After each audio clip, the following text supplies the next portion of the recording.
Now we will look at a subclass of linear rational arithmetic and integer arithmetic, in which we will consider constraints where you are adding or subtracting two variables and bounding it with some constant.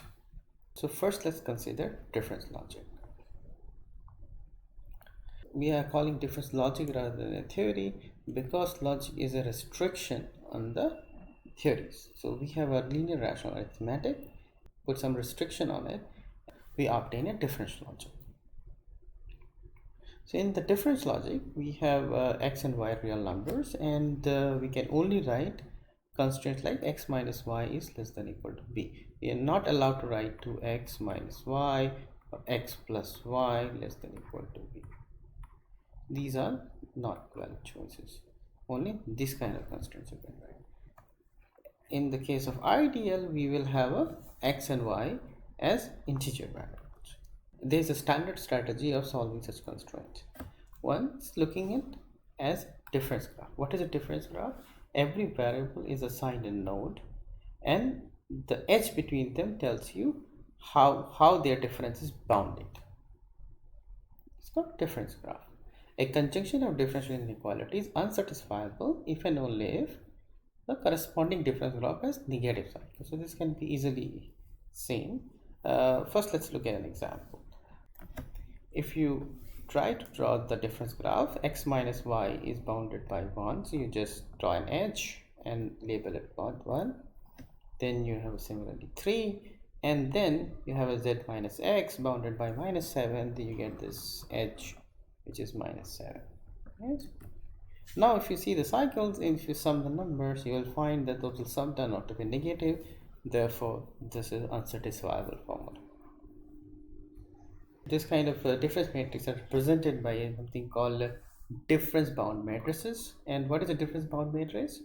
You have if you in the diagonal you have zeros, if two variables, and in the entries, if xi minus xj is less than or equal to b constraint you have in your formula, then you put b there, otherwise you put infinity. If I give you a matrix A, what you can do, you can derive corresponding constraints by simply saying that xi minus xj is less than or equal to the entry with the corresponding entry. Right. Furthermore, we'll discuss this kind of notation. Instead of just talking aij, I will write many indices as a subscript. In that case, we will just break them down in pairwise and then sum all the entries. So let's look at this matrix. You have they have 5 atoms. There are 3 variables, and if we draw them, it looks like this. For example, here you have a first row and the second column. Okay? So it is talking about 1 2, and 1 2 is bounded by minus 1. Therefore there's a minus 1 there. We will define a notation called shorted path closure, which is called, we will denote by a bullet and of matrix A, in which we will say that an entry is the minimum of all paths from I0 to IM. Okay? And there is a theorem that a formula f is unsatisfiable, and if A is this corresponding dpm, and a bullet has an II entry which is less than 0, then you have unsatisfiability. In the right hand side, it's very trivial because a variable cannot be less than 0 to itself. So if AI is negative, it's unsatisfied. Let's look at right hand side.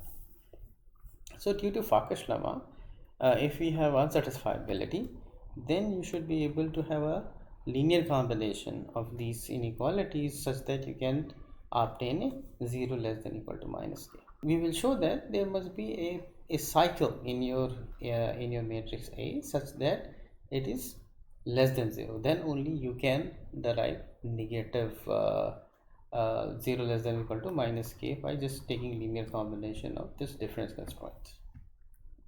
How do you prove that? What do we do is that we draw a graph. In this graph, we have nodes which are variables, and we have edges There's a edge between xi and xj. If the constraint xi minus xj less than or equal to b is used in our linear combination when we used a Farkash lemma, and there's a lambda times, okay? So that many edges you will add. Okay?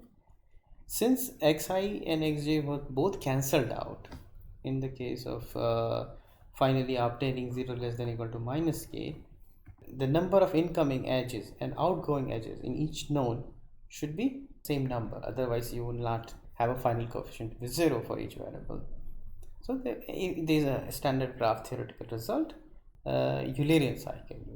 Graph Eulerian cycle is then you visit all the edges without visiting an edge nodes, and such Eulerian cycle exists for the graphs in which every node has equal number of in and out edges. Okay? So you get this such a Eulerian cycle exists. Okay? The sum along in the one of the unicycle must be negative, because if you visiting this sum of all this weights along these edges is turning out to be negative. That's why I got minus k. Therefore in the one of the SCC cycle must be negative.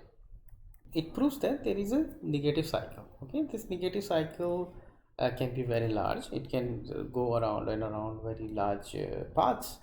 Then you can show that if that is the case, since the number of variables are finite, bounded by n, so there must be a simpler loop in which you have a cycle which is a negative cycle. You can easily show that, because a longer cycle there must be some node repeated. You can just chop out two smaller cycles and one of them must be negative, otherwise you cannot have a negative in the bigger cycle. Therefore you will have a simple loop in which you have a negative sum, and that tells you a bullet doesn't have a negative number at its diagonal entry. Then you have satisfiability, otherwise it's satisfied. Now we will use this definition of a bullet to have an efficient procedure for getting satisfiability.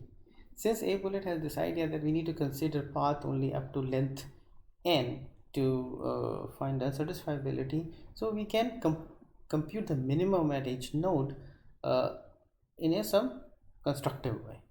And here there's one procedure which was proposed by Floyd-Warsh, in which they suggested one strategy.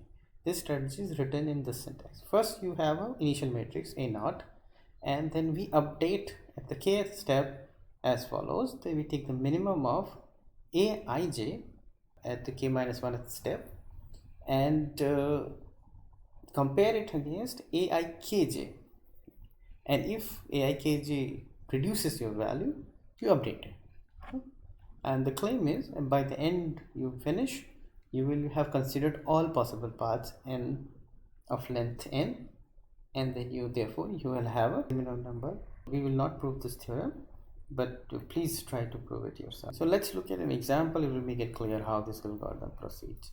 So if I give you this matrix, then what you do, you do the first iteration. So what you do, k is 1, so instead of every time you have to compare a11, what you compare with a111, okay? Because you insert the k1 in the middle. Okay? So let's suppose 8022 you want to compare against the 0212. Let's say try to see how 312 is calculated. What is 31? So 31 is 3, and 12 is minus 1. So if you add these two numbers, it gets you 2. So therefore you get this entry here, and it gets its number gets smaller. Okay? And similarly you continue and you find the minimum A bullet matrix, and that tells you that this is satisfiable because the entries and all the diagonals are 0.